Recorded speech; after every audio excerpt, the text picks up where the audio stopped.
बिल्कुल, आज से पहले हमने कभी नहीं सुना हनुमान जयंती, रामनवमी, दिवाली, होली। हम इतने बड़े हो गए, कॉलेज में मैंने खुद इतनी सारी डिग्रीज की हैं। बगल में की सीट पे कौन बैठा है, ओबीसी है, एससी एसटी है, मुसलमान है या हिंदू है, हमारा क्रिश्चियन भाई है, कुछ नहीं पता होता था। मतलब आप यही मैं आती की स्टेटमेंट पे देखिए, कानून मंत्री हैं, इसका मतलब आप न्यायपालिका में अहम पोजीशन नहीं ले रहे, आप जुडिशरी या जो न्याय हमारे देश में संस्था है, आप उसके में नहीं बन गए। तो उनका ये स्टेटमेंट खुद बताता है कि सत्ता पक्ष जो है अब न्यायपालिका से ऊपर हो गया।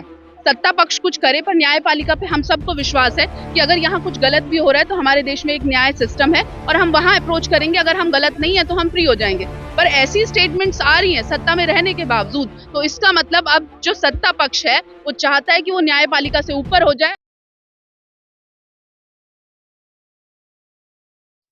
आज हमारे एक भाई की पिछले कुछ दिनों से आप देखें तो जैसे रोहिणी कोर्ट हो गए, बाकी 6 के 6 दिल्ली की डिस्ट्रिक्ट कोर्ट हो गई, डिस्ट्रिक्ट कोर्ट से बाहर निकले उत्तर प्रदेश जाएं, हरियाणा जाएं, कहीं भी आप जाएं, वहां पे आए दिन सिलसिलेवार तरीके से अधिवक्ताओं के ऊपर बार बार लगातार उनके ऊपर जो है ये इस तरीके के असॉल्ट और अटैक्स किए जा रहे हैं और लगातार इसमें बढ़ोतरी रोज हो रही है।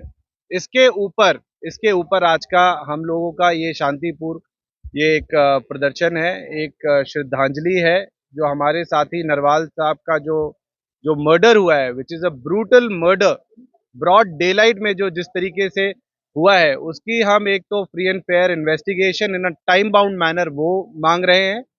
उसके अलावा हम इन द सिमिलर लाइंस, जैसे राजस्थान में अभी हालांकि सबको मालूम ही है पारित हुआ है advocate protection act, similar lines में हम दिल्ली के अंदर जल्द से जल्द और बाकी राज्य सरकारों में भी इसकी मांग उठा रहे हैं और इसको आज हम इस कैंपेन को यहाँ से हम स्टार्ट कर रहे हैं और ये हर एक प्रदेश के अंदर इस कैंपेन को लेके जाया जाएगा और हर एक प्रदेश में इसके लिए इस मुहिम के लिए एक आवाज उठाई जाएगी और ललकार हम लोग भरेंगे इसको लेकर कि जितनी जल्दी हो सके उतनी जल्दी केंद्र सरकार को एडवोकेट प्रोटेक्शन एक्ट को लेके आना चाहिए। जैसा कि हमने देखा है कि अभी सरकार के बड़े मंत्रियों में, चाहे वो किरण रिजिजू रहे हों, मीनाक्षी लेखी जी रही हों, ये लोग वकालत के ही प्रोफेशन से बैकग्राउंड से आते हैं, पर इन्होंने भी इस चीज को लेकर के कोई स्टेप नहीं लिया। वकालत में एक बड़ा धड़ा जो अधिवक्ता परिषद के नाम से जाना जाता है, बीजेपी सपोर्टेड है, आरएसएस सपोर्टेड है, उसकी तरफ से भी अनदेखी देखी गई है अभी तक। उसकी तरफ से भी अभी कोई इस तरीके का कोई ठोस कदम नहीं उठाया गया। केजरीवाल जी ने भी एक झुंझुना पकड़ाने का ही काम किया है। राजस्थान सरकार ने इस विषय में एक बड़ा स्टेप लेते हुए एडवोकेट प्रोटेक्शन एक्ट लागू किया है सरकार अपनी स्टेट गवर्नमेंट के अंदर में। उसी तरीके से हम एडवोकेट एक्ट प्रोटेक्शन एक्ट को लेकर के चाहते हैं कि केंद्र सरकार सजग हो और जल्द से जल्द एडवोकेट प्रोटेक्शन एक्ट लेकर के आए। बार एसोसिएशन अपनी तरफ से काफी पॉजिटिव है, काफी अच्छी तरीके से इस चीज को इनिशिएट कर रही है और फाइनली कोई भी कानून लेकर के आना, वो कानून लेकर के आना सरकार के हाथ में होता है। लेकिन आपको जरूरत क्यों पड़ रही है? जिस कानून व्यवस्था जो है ट्रस्ट बताते हैं, अमित शाह गृह मंत्री हैं जी, तो आपको वकील के अनसेफ क्यों? नहीं, वकील अनसेफ है तभी तो गोली लगी, दिन दहाड़े गोली मारी गई है। और ये पहला विषय नहीं है कि दिल्ली के अंदर मारी गई, तमिलनाडु में गड़ा काटा गया, उत्तर प्रदेश में उत्तर प्रदेश की गेटों से निकाल निकाल करके वकीलों को मारा जाता है। राम राज्य की बातें होती हैं और वहां पर गेट से निकाल करके मारा जा रहा है। ऐसी एक पहली घटना नहीं है। आप कई घटनाओं के बारे में आप मीडिया के माध्यम से, आप मीडिया के लोग हैं, आप लोगों को काफी रिपोर्ट्स ऐसे देखने को भी मिलती होंगी। दिल्ली में तो कहा जाता उल्टा होता, वकील मारते हैं। ऐसा कुछ नहीं है जी। देखो आप ये जो बातें हैं कि वकील मारते हैं और वकीलों को मारा जाता है, वो सब चीजें सामने हैं। गोली लगी है हमारे मित्र को, नरवाल जी को। हम लोग इसमें कैंडल मार्च हम लोग करने जा रहे हैं। मैं सभी मीडिया के बंधुओं से चाहूंगा कि हमारे कैंडल लाइट में आप लोग सब लोग शामिल हो और इसमें हम लोगों का सहयोग। प्रोफेशन ऐसा है कि हम इतने इनसिक्योर वातावरण में रहते हैं, कभी भी कौन हमारा दुश्मन बन जाए। अगर मैं कुछ करती हूँ तो मुझे पता होता है कि कौन मेरे दुश्मन है, पर यहाँ तो मुझे पता ही नहीं कि मैंने कितने केस लड़े और किसकी नजरों में हम आ गए। तो बात यहाँ ये है। राहुल गांधी जी वाला जो मैटर है, जिस तरीके से शरारत हो गई, तमाम चीजें हो रही है, जी तो ये विपक्ष के ऊपर एक तरीके से जो हमला हो रहा है उसके ऊपर हाँ, ये विपक्ष के ऊपर ही देखिए आप, ये राहुल गांधी जी को म्यूट करने का सबसे आसान तरीका था। ये डेफेमेशन का केस था और आज तक देश में कोई डेफेमेशन केस में पूरे 2 साल की सजा हुई नहीं। ये मैक्सिमम सेंटेंस है जो राहुल जी को दिया गया।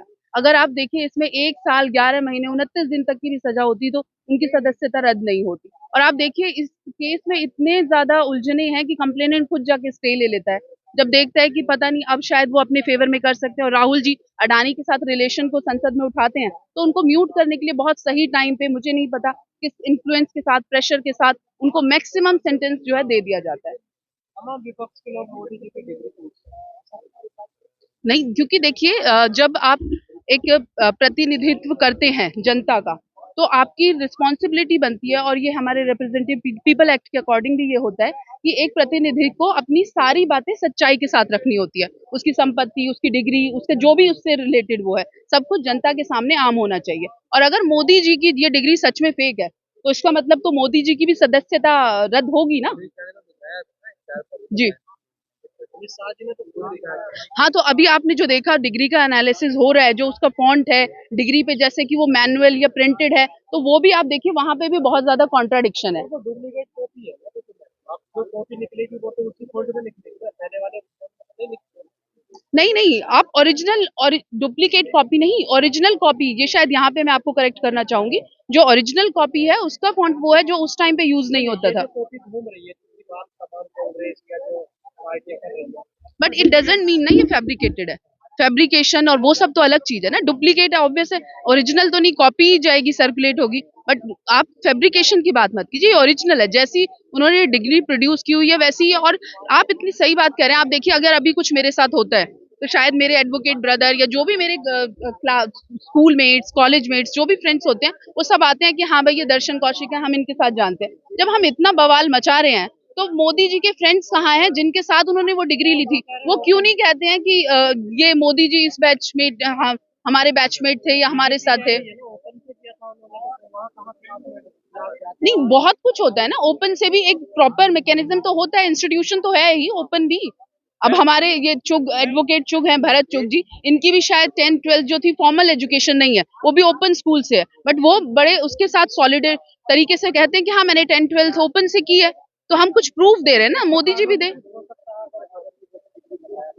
देखिए अब जो रूलिंग पार्टी है बीजेपी, उनकी तो अब ये एक हमारे देश में एक तरह से एक रूटीन बन चुका है और एक तरीका बन चुका है कि कोई भी अगर उनके अगेंस्ट कोई बात बोल दे, तो अब वो बंदा समझ ले कि वो या तो जेल के पीछे होगा, या वो गायब कर दिया जाएगा, या म्यूट हो जाएगा।